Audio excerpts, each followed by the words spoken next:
ہندوستان میں جو مسلم بچے ہیں 6 سے 14 سال کی عمر میں 25% بچے ایسے ہیں جو یا تو اسکول جاتے ہی نہیں ہیں یا تو اسکول بیچ میں ہی چھوڑ دیتے ہیں اپنی تعلیم کو پوری کیے بغیر، یعنی ڈراپ آؤٹ مسلمز میں ہی سب سے زیادہ ہے۔ اور جو بچے کلاس فرسٹ میں ایڈمیشن لیتے ہیں اس میں سے 0.7% بچے ہی گریجویٹ بنتے ہیں، یعنی کہ ہائر ایجوکیشن تک پہنچتے پہنچتے 1% بھی مسلم گریجویٹ نہیں بنتے ہیں۔ جتنے فرسٹ میں ایڈمیشن لیتے ہیں اس میں سے لیس دین 1%، 0.7% ہی اسٹوڈنٹس گریجویٹ بنتے ہیں۔ تو اس طرح سے ہماری تعلیم کی شرائط، ہائر ایجوکیشن میں بھی یہی حال ہے ہمارا، جو آج ڈیٹا ہمارے سامنے ہے، ہائر ایجوکیشن میں بھی ہم پیچھے ہیں۔ تو اور ہر وقت ہمیشہ ریزرویشن کی بات کرتے ہیں۔ ریزرویشن کی مخالفت نہیں کر رہے ہیں، لیکن ریزرویشن کافی نہیں ہے ہمارے اپلفمنٹ کے لیے، ہمارے ایجوکیشن کے اپلفمنٹ کے لیے ریزرویشن کافی نہیں ہے۔ اس کی ایک مثال ہم آپ کو دینا چاہیں گے۔ ایک مرتبہ سعودی گورنمنٹ نے مسلمز کو ریزرویشن دیا تھا کہ جتنی ویکنسیز ہیں سب کے لیے اپوائنٹمنٹ صرف مسلمز کا ہوگا، اور اشتہار دیے گئے اونلی مسلمز۔ بہت سارے پبلسٹی کی گئی کہ صرف مسلمز ہی اپوائنٹ ہوں گے۔ پھر جانتی ہیں کیا ہوا؟ جتنے بھی 3rd اور 4th گریڈ کی جو جاب تھی اس کے لیے اپلیکیشن بھری پڑی تھی، plumber, mechanic, lab boy, T boy اور ڈرائیور، لیبرر، اس کی اپلیکیشنز بھری پڑی تھی، لیکن آفیسر گریڈ کی اپلیکیشن غائب تھی۔ اور senior marketing manager, top institute سے کوالیفائڈ MBA اور ٹاپ موسٹ ڈاکٹرز وہ ہماری ملت کے پاس نہیں تھے۔ ہار کر، مجبور ہو کر گورنمنٹ کو اپنی یہ جو ریزرویشن دیا تھا اسے وڈرا کرنا پڑا۔ جہاں اونلی مسلمز لکھا کرتے تھے وہاں مسلمز پریفرڈ لکھ کے کام چلانا پڑا۔ تو یہ ہے ہمارا تعلیمی حال کہ ہم خالی ریزرویشن سے اپلفٹ نہیں ہو سکتے، اس کے لیے ہمیں لیاقت کی ضرورت ہے، صلاحیت کی ضرورت ہے۔ یہ اور بات ہے کہ ہم مائنورٹی میں ہیں اس ملک میں تو ریزرویشن سے کافی سپورٹ مل سکتا ہے، ہم یہ نہیں کہہ رہے ہیں کہ ریزرویشن بری چیز ہے، لیکن صرف ریزرویشن سے ہم اپلفٹ نہیں ہو سکتے، صرف ریزرویشن سے ملت کا کوئی فائدہ، کوئی ترقی نہیں مل سکتی ہے، اس کے لیے ہماری تعلیمی لیاقت کی ضرورت ہے۔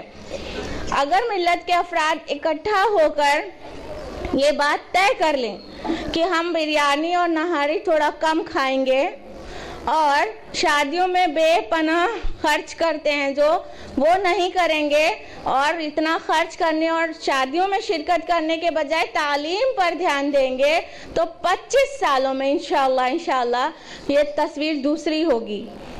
آپ دیکھیے کہ مسلمانوں کی جو فوڈ ڈشز ہیں وہ کتنی مشہور ہیں پورے دنیا میں، پورے ہندوستان میں، ہر جگہ مسلمز کی کچھ اسپیشل چیز مشہور ہوتی ہے۔ ٹنڈے کا کباب دیکھیں لکھنؤ میں کتنا فیمس ہے۔ ہاں، اگر دلی جانا ہے تب تو آپ کو ضرور ہی کھانا ہے وہاں کے ریسٹورنٹ میں۔ بامبے میں شالیمار کتنا فیمس ہے۔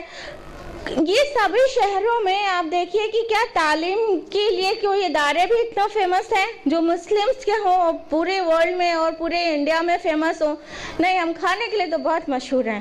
تو ہم اپنے کھانے سے تھوڑا سا پیسے کی اور وقت کی بچت کریں اور اس کو تعلیم میں لگائیں تو زیادہ بہتر ہوگا، تب جا کے ہماری فلاح، ہماری فتح کہیں سے بھی نظر آئے گی۔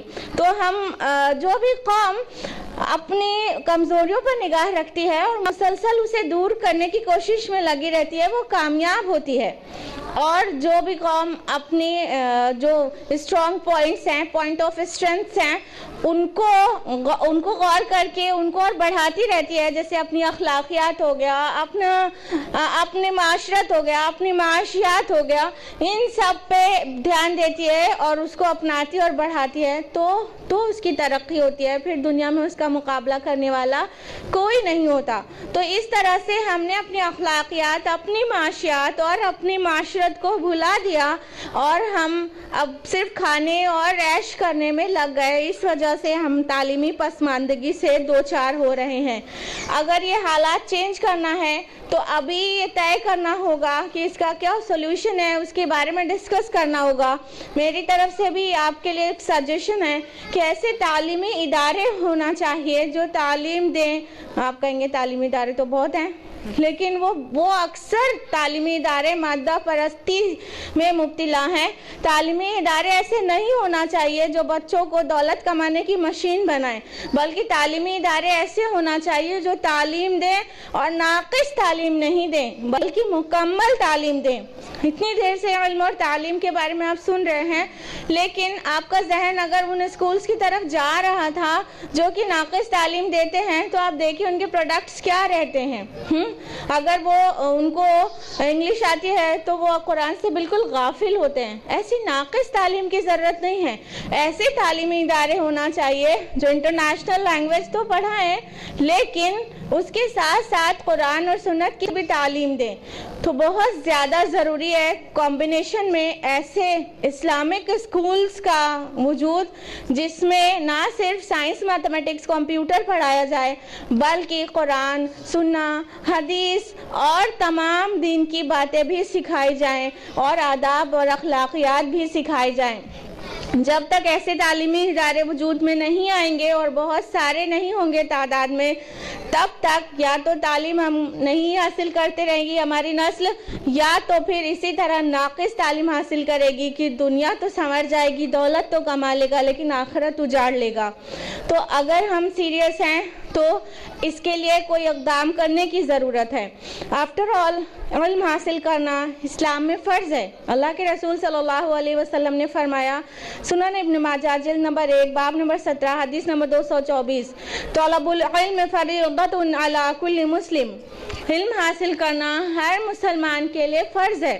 تو علم حاصل کرنا فرض ہے ہم پر. ہم وہ لوگ ہیں، وہ قوم ہے جس کو کہا گیا علم حاصل کرنا فرض ہے، اور کسی قوم و ملت میں آپ دیکھ لیجئے اتنی بڑی بات نہیں کہی گئی ہے.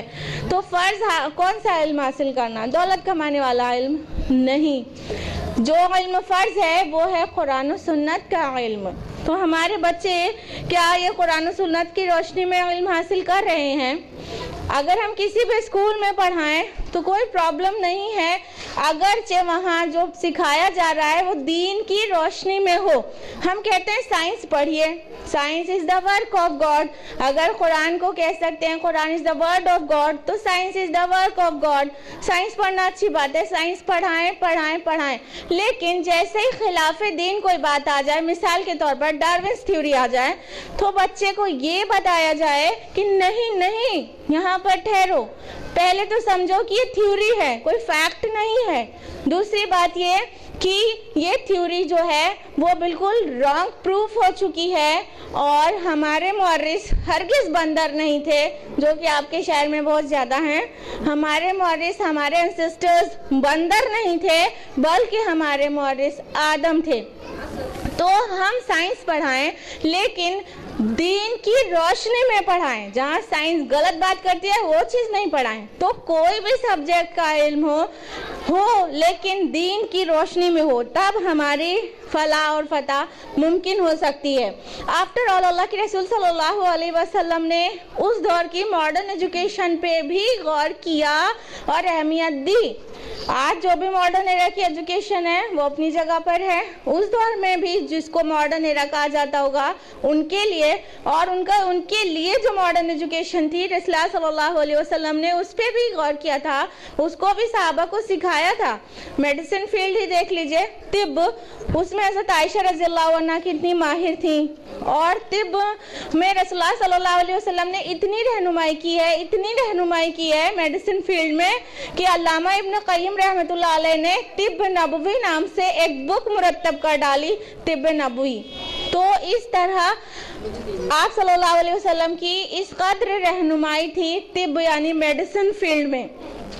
اور دفاع یعنی دفاع کے فیلڈ میں یعنی ڈیفنس میں اللہ کے رسول صلی اللہ علیہ وسلم ہمیشہ ہی تاکید کرتے رہتے اپنے صحابہ کو، جو کہ قرآن کی اس آیت کی روشنی میں تھا. گویا سورہ انفال سورہ نمبر 8 آیت نمبر 60 اللہ سبحانہ تعالیٰ کا فرمان ہے، اور جہاں تک تمہارے بس میں ہو سکے زیادہ سے زیادہ قوت اور پالتو گھوڑے اپنے دشمنوں کے لیے تیار رکھو، تاکہ تم اپنے اور اللہ کے دشمنوں کو خوفزدہ کر سکو.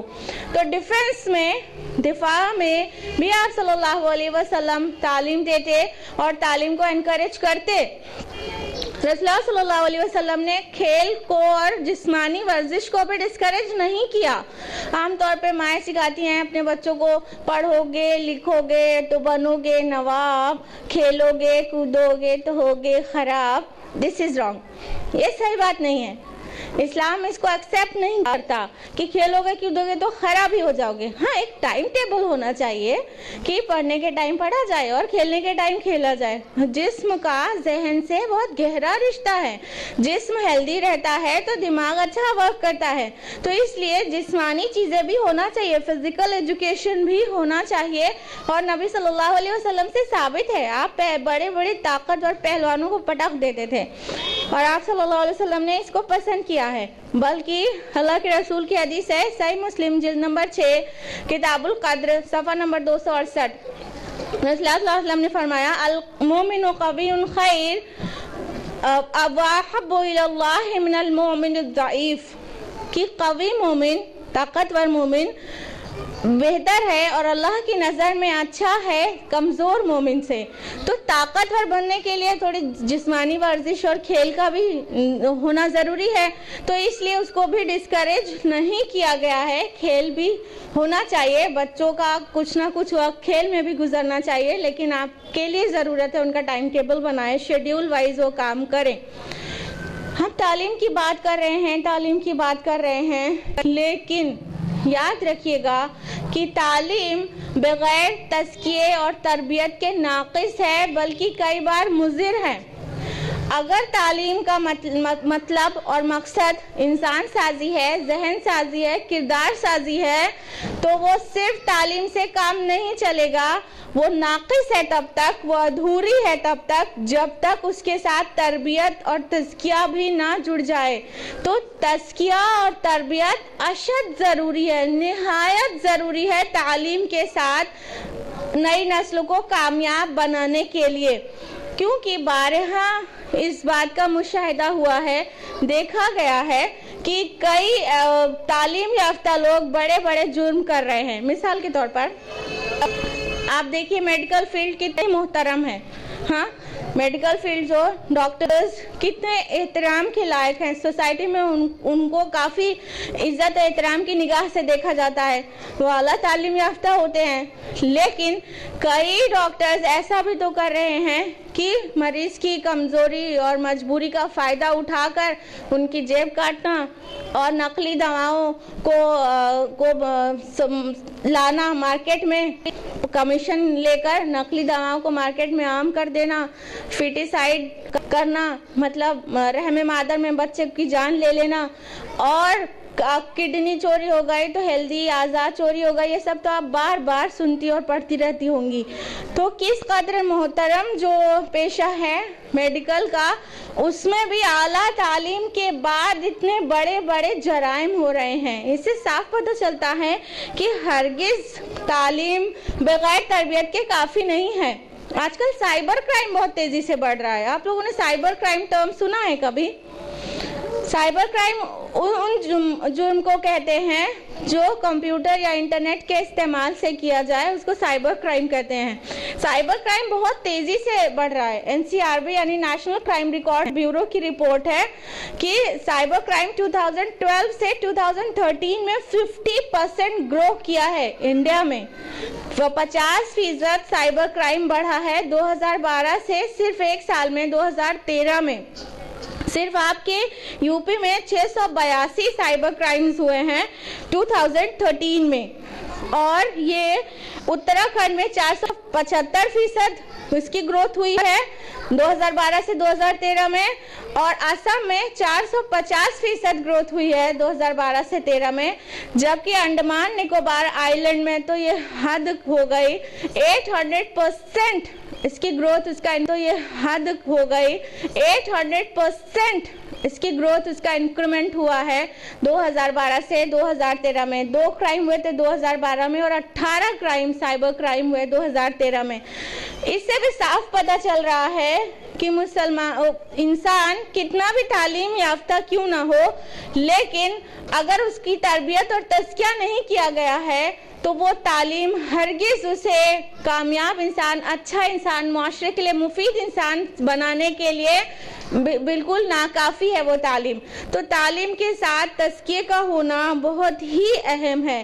اگر بہت ساری تعلیم ہو اور اس کے بعد بھی تزکیہ نہ ہو تو وہ اسی طرح کے مجرموں کو پیدا کر سکتی ہے۔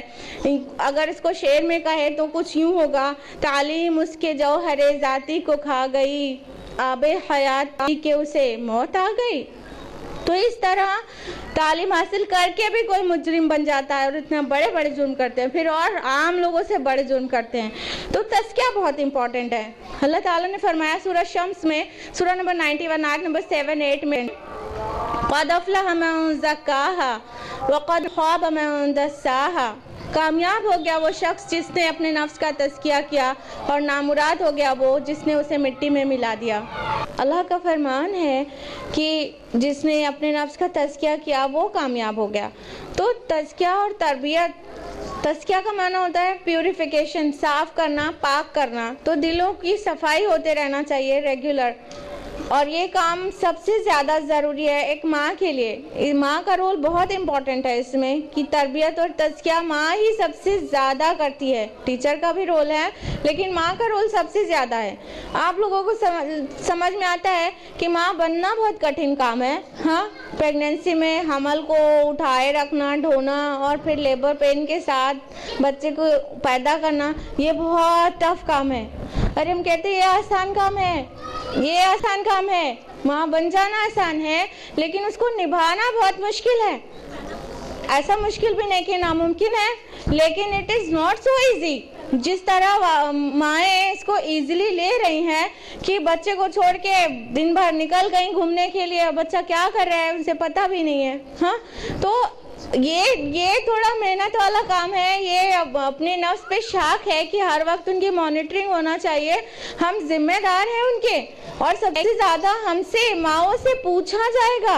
آپ خواتین یہ بات کو بالکل اچھی طرح سے یاد رکھیے کہ آپ ذمہ دار بنائی گئی ہیں۔ اللہ کے رسول کی حدیث ہے، فرمان رسول ہے جو کہ درج ہے صحیح بخاری میں، صحیح بخاری جلد نمبر 3 کتاب النکاح باب نمبر 120 حدیث نمبر 184، کلکم راعٍ وکلکم مسئولۃ عن رعیتہ والمرأۃ راعیۃ فی بیت زوجہا وولدہ، کہ تم میں سے ہر انسان راعی ہے، ہر انسان نگراں ہے، اور اس سے اس کی رعیت کی، جس کی نگرانی وہ کر رہا ہے، اس کی پوچھ ہوگی، سب سے سب کی رعیت کی پوچھ ہوگی۔ اور ایک عورت نگراں ہے اپنے شوہر کے گھر کی اور اس کے بچوں کی۔ تو عورت پہ ذمہ داری ڈالی گئی ہے کہ وہ نگرانی کر رہی ہے، وہ ذمہ دار ہے، وہ راعی ہے، وہ اس سے پوچھا جائے گا۔ تو جو مائیں ہیں، جس طرح ایک نونہال گھر آتا ہے، اس کی کلکاریاں گھر میں گونجتی ہیں تو ہر طرف خوشیاں پھیل جاتی ہیں، اور اس کی مسکراہٹیں، پھر اس کا چلنا، پھر اس کا دوڑنا، وہ ساری چیز جو آپ کو مسرت دیتی ہے، اس کے ساتھ ساتھ ذمہ داری بھی بڑھا دیتی ہے۔ ایک طرف آپ کے رائٹس ریز ہو جاتے ہیں تو دوسری طرف ریسپانسبلٹیز بھی ریز ہو جاتی ہے، وہ بھی بہت زیادہ ہو جاتی ہے۔ تو اس کے لیے ایک دم ذہناً تیار رہنا چاہیے کہ اپنے اولاد کو وقت دینا ہے اور اس کی تربیت کرنا ہے۔ سب سے زیادہ ریسپانسبل جو ہے نئی نسل کی دینی تعلیم و تربیت میں، جو سب سے زیادہ ریسپانسبل ہے وہ گھر ہے، اور گھر میں سب سے زیادہ ریسپانسبل ماں ہے، اس کے بعد اسکول ہے اور ٹیچر ہے، اور اس کے بعد معاشرہ بھی ذمہ دار ہے۔ جو بھی بچوں کی تربیت ہو رہی ہے اس کے لیے معاشرہ بھی تیسرے نمبر پہ ذمہ دار ہے۔ تو اگر ماں اور ٹیچر اپنی اپنی ذمہ داری پوری ایمانداری، پوری وفاداری، پوری ہوشمندی کے ساتھ کرتی ہیں تو انشاءاللہ معاشرے کا برا اثر بچے کے اوپر نہیں پڑے گا، اور پھر وہی نئی نسل کے لوگ باہر جائیں گے، باہر کا جو معاشرہ جو خراب ہے ماحول اس کو صحیح کریں گے تو باہر کا ماحول بھی اچھا ہو جائے گا۔ ہاں، تو اسی طرح ہی ممکن ہے کہ ہم اچھی تعلیم و تربیت کے ذریعے اندر سے لے کے باہر تک کا ماحول صحیح کر سکیں اور اپنے بچوں کو ان برائیوں سے بچا سکیں۔ یاد رکھیے گا، تربیت صرف زبانی عمل نہیں